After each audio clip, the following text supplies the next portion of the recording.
சிவா அயலி சீரியல்லேருந்து சூப்பரான ப்ரோமோ வந்திருக்கு. நம்ம அதை பற்றி தான் இந்த வீடியோக்குள்ளே நம்ம பார்க்க போகிறோம். வாங்க நம்ம வீடியோக்குள்ளே போகலாம். அயலியும் சிவாவும் பார்த்தோம்னா ராமச்சந்திரனை பார்த்துருந்தாங்க. அப்போ அகிலாண்டீஸ்வரர் வந்து சொல்லிட்டு இருக்கிறாங்க, உங்களுக்கு என்ன உண்மை வேணுமோ நீங்கள் வந்து ராமச்சந்திரன்ட்ட கேட்கலாம் அப்படிங்கும்போது அப்போ ராமச்சந்திரன்ட்ட வந்து அயலி வந்து சொல்லிட்டு இருக்கிறாங்க, எதுக்காக வந்து எங்களை அன்றைக்கி பார்த்துட்டு நீங்கள் போய் சொல்லிவிட்டு நீங்கள் ஓடுனீங்க, அப்படி உங்களுக்கு என்ன தான் பிரச்சனை, எங்கள் அம்மாவை பிரிஞ்சுன்னு இத்தனை வருஷமாக இருந்துகிட்ருக்கிறேன், எங்கள் அம்மாவுக்கு கடைசியில் என்ன ஆச்சுன்னு தெரியல, அது மட்டும் இல்லாமல் எங்கள் அம்மாவை வந்து இந்த மாதிரிக்கு வந்து ஒரு தப்பாகனாங்கன்னு சொல்லிக்கிட்டு எல்லாருமே வந்து இப்படி தப்பாக பேசிகிட்டு இருக்கிறாங்க. ஆனால் எங்கள் அம்மா அப்படிப்பட்டவங்க கிடையாதுன்னு எனக்கு தெரியும், அதை நான் ஊர் உலகத்துக்கு நான் நிரூபிச்சாகணும், எனக்கு தயவு செய்து உதவி பண்ணுங்க அப்படிங்கவும் இப்போ ராமச்சந்திரன் வந்து அர்ச்சனா மேடம் வந்து ரொம்பவே நல்லவங்கம்மா அப்படின்னு சொல்லவும் உடனே வந்து அயலி பார்க்குறாங்க, அப்போ எங்கள் அம்மா பற்றின எல்லா விஷயமும் உங்களுக்கு தெரிஞ்சிருக்குதுல்ல, அப்புறமா எதுக்காக வந்து சொல்லாமல் நீங்கள் விட்டுருக்கிறீங்க அப்படிங்கும்போது அது இப்போ வந்து சந்தர்ப்ப சூழ்நிலை தான், என்னால் எதுவுமே சொல்ல முடியாது, ஏன்னா நான் அந்த மாதிரிக்கு ஒரு சத்தியம் பண்ணி கொடுத்துருக்குறேன் அப்படிங்கிறாங்க. யாருக்கு சத்தியம் பண்ணி கொடுத்தீங்க அப்படின்னு அயலி கேட்கும்போது அதையும் என்னால் சொல்ல முடியாதுமா, தயவு செய்து நீ இதை பற்றி மேலே கேட்காது அப்படிங்கும்போது என்னங்க இப்படிலாம் பேசிகிட்டு இருக்கிறீங்க, நீங்கள் தான் வந்து எங்கள் அம்மாவை பற்றி தெரிஞ்சவர், அதனால் வந்து எங்கள் அம்மாவுக்கு என்ன நடந்துச்சுன்னு தயவு செய்து நீங்கள் சொல்லுங்கள் அப்படிங்கும்போது இங்கே பாருமா என்னால் சொல்ல முடியாது, ஆனால் வேற ஒருத்தருக்கு எல்லா விஷயமும் தெரியும் அப்படிங்கும்போது அது யாருன்னு சொல்லி கேட்கும்போது உங்கள் மாமா சம்பத்து தான் அப்படிங்கிறாங்க. இதை கிட்டதுமே அயலி அதிர்ச்சி அடைகிறாங்க, என்ன சொல்லிட்டு இருக்கிறீங்க, எங்கள் மாமா சம்பத்துக்கு எல்லா விஷயமும் தெரியுமா அப்படிங்கும்போது ஆமாம்மா உங்கள் மாமா சம்பத்துக்கு உங்கள் அம்மாவை பற்றின எல்லா விஷயமும் தெரியும், அதனால நீ உங்கள் மாமா கிட்டே தெரிஞ்சுக்க அப்படின்னு சொல்லவும் அடுத்தது அயலி சிவாவும் ரொம்பவே குழப்பத்தோட வீட்டுக்கு வராங்க. இங்கே பார்த்தோம்னா இந்திராணி வந்து அயலி பற்றி ரொம்பவே பெருமையாக சொல்லிட்டு இருக்கிறாங்க.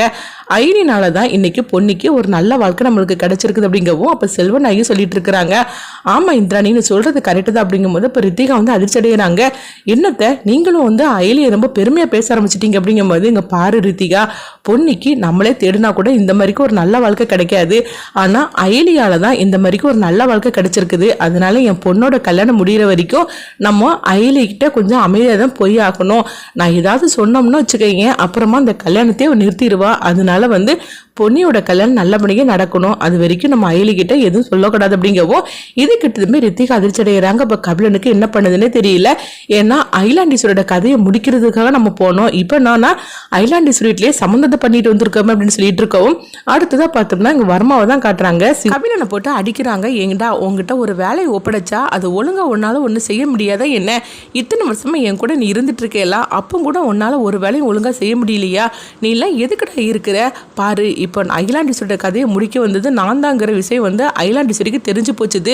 இப்போ அவள் சும்மா இருக்க மாட்டா, இதுக்கெல்லாம் காரணம் நீ தானே, அவள் கதையை முடிச்சுட்டு வரான்னு சொன்னாக்கி என்ன அவகிட்ட மாட்டை வச்சுக்கிட்டு வந்திருக்கிற, இப்போ பாரு ஏற்கனவே அந்த ஏடி என்ன வளைச்சி பிடிச்சிக்கிட்டு இருக்கிறா, இப்போ வந்து அந்த அகிலாண்டீஸ்வரியும் இன்னும் கூடிய சீக்கிரத்திலேயே உங்கள் அக்கா இந்திராணியும் வந்துருவா, அப்போ ஆக மொத்தத்தில் எல்லாரும் சேர்ந்து என் கதையை முடிக்கிறதுக்காக நீ பிளான் போட்டு கொடுத்துட்டு வந்திருக்கிற அப்படிங்கும்போது நீ எனக்கு வேலை செய்யா இல்லைன்னா அவங்க ஆளாடா அப்படின்னு சொல்லி கேட்டுட்டு இருக்கும் போது இப்போ கபிலன் வந்து எங்கள் பாரு வருமா நான் சொல்கிறது கேளு, நான் அகிலாண்டீஸ்வரியை முடிக்கிறதுக்காக தான் போனேன், ஆனால் கடைசியில் இந்த மாதிரிக்கு நடந்து போச்சுது அப்படின்னு சொல்லும் போது ஆமாண்டா ஒவ்வொரு தடவையும் ஒவ்வொரு காரணத்தை மட்டும் சொல்லு, ஆனால் எந்த வேலையும் வந்து ஒழுங்கு முறையாக செஞ்சு முடிச்சிடாத, இப்போ பாரு என்னை சுற்றி எதிரிகள் வந்து ஜாஸ்தியாகி போயிட்டாங்க, இன்னும் அடுத்தது என்னெல்லாம் நடக்க போதே தெரியலன்னு சொல்லிட்டு இருக்கும்போதே இங்கே பார்த்தோம்னா அயலி வந்து தன்னுடைய மாமாவை பார்க்கறதுக்காக வராங்க. அப்போ வந்து பக்கத்து வீட்டில் உள்ளவங்க சொல்கிறாங்க, இந்த மாதிரிக்கு அவங்க வந்து வீடை காலி பண்ணி போய் ஒரு மாதம் கிட்ட ஆகுது, உங்களுக்கு அவங்க யார் அப்படிங்கும்போது என்னுடைய தாய் மாமா தான் அப்படிங்கிறாங்க. என்னம்மா தாய் மாமான்னு சொல்லிட்டு இருக்கிறீங்க, அப்போ வந்து அவங்க காலி பண்ணது கூட உங்களுக்கு தெரியாது அப்படிங்கும்போது இல்லை நான் சின்ன வயசுல தான் அங்கே வந்திருக்கிறேன்,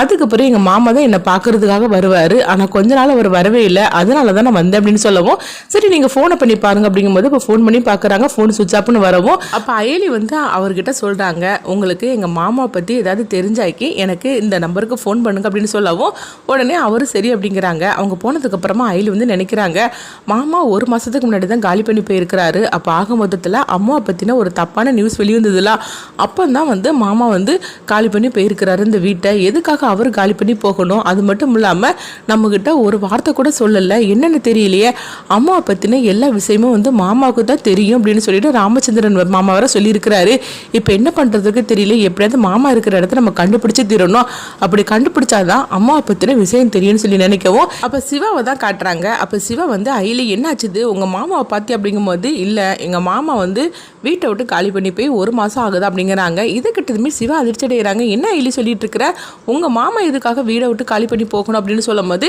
சரி அவருக்கு ஃபோன் பண்ணி பார்த்து அப்படிங்கும்போது ஃபோனும் பண்ணி பார்த்துட்டு ஃபோன் சுவிட்ச் ஆஃப் தான் வருது அப்படிங்கிறாங்க. இதை கிட்டதுமே அயலி வந்து சொல்லிட்டு இருக்கிறாங்க, எப்போ அம்மா பற்றின ஒரு தப்பான நியூஸ் வந்ததோ அப்போ தான் மாமா காலி பண்ணி போயிருக்கிறாரு. அப்போ என்ன நடக்குதுன்னு தெரிய மாட்டேங்குது. இந்த நியூஸுக்கும் மாமா வந்து அந்த வீட்டை விட்டு காலி பண்ணி போனதுக்கும் என்னென்னு தெரியல. உண்மையை சொல்லப்போனால் மாமா இப்போ ஒரு தலைமறைவான வாழ்க்கை தான் வாழ்ந்துட்டு இருக்காரு. அப்படிங்கும்போது என்ன இல்லைன்னு சொல்லிட்டு இருக்கிற அப்படிங்கும்போது, ஆமாம் அவர் எதுக்காக ஃபோனை சுவிட்ச் ஆஃப் பண்ணி வைக்கணும், அப்போது அவர் இருக்கிற இடம் யாருக்கும் தெரிஞ்சிடக்கூடாது அப்படின்னு சொல்லிட்டு தானே மாமா வந்து ஃபோனை சுவிட்ச் ஆஃப் பண்ணி வச்சிருக்கிறாரு. அப்போ ஆக மொத்தத்தில் எங்கள் அம்மாவோட கதைக்கும் எங்கள் மாமாவுக்கும் ஏதோ ஒரு சம்மந்தம் இருக்குன்னு எனக்கு தோணுது அப்படிங்கிறாங்க. இப்படி சொன்னதுமே சிவா வந்து பதட்டம் அடைகிறாங்க. என்ன இல்லைன்னு நீ சொல்கிற, நீ சொல்கிறத பார்த்தாக்கி இந்த பிரச்சனை வந்து வேறு விதமாக போயிட்டு இருக்குது அப்படிங்கும்போது, ஆமாம் இந்த பிரச்சனை வந்து வேறு விதமாக தான் போயிட்டு இருக்குது. இது நாள் வரைக்கும் எங்கள் மாமா வந்து எங்கள் அம்மாவை பற்றி எந்த விஷயமும் என்கிட்ட சொன்னது கிடையாது. உண்மையை சொல்லப்போனால் எங்கள் அம்மாவோட கதை முடிஞ்சு போச்சு அப்படிங்கிற மாதிரிக்கு தான் என்கிட்ட பார்க்கும் போதெல்லாம் எனக்கு ஆறுதல் சொல்லிட்டு போவார். ஆனால் அவர் எதுக்காக இப்போ வந்து காணாமல் போயிருக்கணும், காணாமல் போகலை, இங்கேருந்து காலி பண்ணி இந்த வீட்டை காலி பண்ணி போயிருக்கணும். அது மட்டும் இல்லாமல் தலைமறைவான ஒரு வாழ்க்கை வர வாழ்ந்துட்டு இருக்கிறாரு. எனக்கு என்னமோ இப்போ அவர் மேலே தான் டவுட்டாக இருக்குது. அவரை மட்டும் நம்ம வந்து கண்டுபிடிச்சிட்டோம்னா அம்மாவுக்கு என்ன நடந்துச்சு அப்படின்னு சொல்லிக்கிட்டு எல்லா விஷயமும் தெரிய வந்துடும் அப்படிங்கவோ, அடுத்ததாக பார்த்தோம்னா அந்த நேரத்தில் விஜயகுமார் வந்து அவங்க அயலிக்கு ஃபோன் பண்ணவோ உடனே அயலி வந்து இந்த விஷயத்தை பற்றி சொல்கிறாங்க. சார் இந்த மாதிரிக்கு வந்து எங்கள் அம்மா பற்றின விஷயம் வந்து எனக்கு தெரியணும்னா எங்கள் மாமா இருக்கிற இடத்த கண்டுபிடிக்கணும், எங்கள் அம்மாவுக்கு கடைசியில் ஏதோ ஒன்று நடந்திருக்குது அப்படின்னு சொல்லவோ, இதை கிட்டதுமே விஜயகுமார் அதிர்ச்சி அடைகிறாங்க. என்னம்மா சொல்லிட்டு இருக்கிற அப்படின்னு கேட்கும்போது, ஆமாம் சார் எங்கள் அம்மாவுக்கு கடைசியில் வேற ஏதோ நடந்திருக்குது அப்படிங்கும்போது, அது மட்டும் இல்லாமல் அவங்க கதை முடிஞ்சு போச்சுன்னு சொன்னீங்களே தவிர ஆனால் அவங்களுடைய உடம்பை யாருமே இது வரைக்கும் பார்க்கவே இல்லை. அப்படின்னா என்ன அர்த்தம், வேற ஏதோ ஒன்று நடந்திருக்குன்னு அர்த்தம். இந்த விஷயத்தெல்லாம் கண்டுபிடிக்கணும்னா எங்கள் மாமா எங்கே இருக்காங்கன்னு சொல்லிட்டு கண்டுபிடிச்சி தீரணும் அப்படிங்கும்போது உடனே வந்து விஜயகுமார் அதிகாரியும் வந்து அவங்க அயலிக்கு வந்து ஹெல்ப் பண்ணுற அப்படிங்கிறாங்க. அப்போ வந்து பார்த்தோம்னா சம்பத்தோட ஃபோன் நம்பரை தான் வந்து அவங்க அதை வச்சு தான் கண்டுபிடிக்கணும். அதனால் வந்து அவங்க ஃபோன் வந்து எப்போ ஆன் பண்ணுறது அப்படின்னு சொல்லிக்கிட்டு ஆன் பண்ணுறாங்க அப்படின்னு சொல்லிக்கிட்டு அவங்க வெயிட் பண்ணிகிட்டு இருக்கிறாங்க. இன்னொரு பக்கம் பார்த்தோம்னா வர்மா வந்து இவங்ககிட்ட இருந்து நம்ம தப்பிக்கணும்னு சொல்லிக்கிட்டு அவங்க வந்து நினைக்கவும், அப்போ கபிலன் வந்து பார்த்தோம்னா அயலியை ஃபாலோ பண்ணுறாங்க. அயலியை ஃபாலோ பண்ணும்போது அவங்களுக்கு வந்து அர்ச்சனா வந்து உயிரோடு இருக்கிற விஷயத்த வந்து அவங்க அயலிக்கு கபிலனுக்கு வந்து தெரிய வரும். அப்படி தெரிய வரும்போது வர்மா கிட்ட இந்த விஷயத்தை பற்றி சொல்லுவாங்க. இதை கேட்டதுமே வர்மா அதிர்ச்சி அடைவாங்க. இதை கொஞ்சம் கூட நான் எதிர்பார்க்கவே இல்லை, அர்ச்சனா உயிரோட தான் இருக்கிறாளா அப்படின்னு சொல்லிக்கிட்டு அடுத்தது வந்து இந்த கதையை என்ன மாதிரிலாம் எடுத்துகிட்டு போக போகிறாங்கன்னு சொல்லிட்டு வெயிட் பண்ணி பார்க்கலாம்.